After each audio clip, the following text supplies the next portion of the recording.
Ang medyo delikado lang sa kalagayan nila, yung mabilis nilang makuha yung pera, mabilis nilang makuha yung clout na yun. Baka yung iba, parang tamarin agad. Yung parang, Hindi masyado nag-work hindi para masyado makuha nilang yung results. pinaghirapan ba? So, parang wala. Kasi ilang beses na rin nakakita ng ganung rapper na nung umangat sila, dun sila naging tamad eh. Naranasan nila yun. Ang dami yung napagmasdang ganung rapper eh.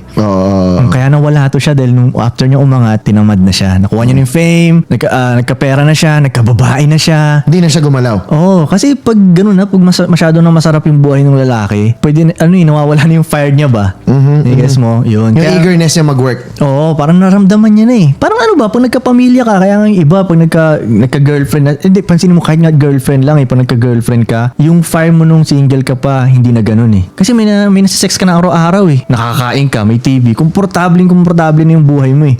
So nawawala talaga yung fire. So nakikita kong nangyayari sa ibang rappers yun. Kaya nung nakikita ko yun, parang sa akin, ayoko yung mangyari sa akin. So kung nakakaramdam ako ng fame at pera, dapat yung gutom ko same pa rin nung day one. Parang ganun, parang hindi ako maligaw. Paano mo maintain yun? Kahit na may driver ka na, may makakapag-drive sa'yo, may bahay ka na, may swimming pool ka sa bahay. Yeah. Paano mo naiiwasan yung pagka tinatamad ka, hindi ka tatama rin? Paano mo kinokontradict yung sarili mong natural na emosyon ng tao yun eh? I think eh. Yeah, good question. Pero kasi, mahilig ako sumama sa mga grupuhan na ako yung pinaka mahirap, mababa. Yun ang mga sinasama akong grupo. So nakakita ako ng mga mas mayayaman pa eh. Oh, Lagi shit. yung pinapaalala sa akin, Gagi, mahirap ka pa.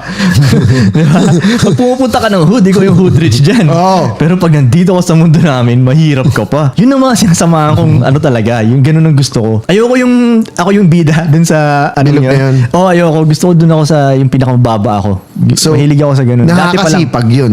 Ganun pala. Akala mo, big time ka na. So, pag nakita mo yung garahe nila, holy shit, nakaramdaman mo, tangin ang hirap ko pa. Ang layo ko pa. Dun ako ginaganahan. So, nandoon pa rin yung fire. Parang ganun. Galing nun. Ang galing nun.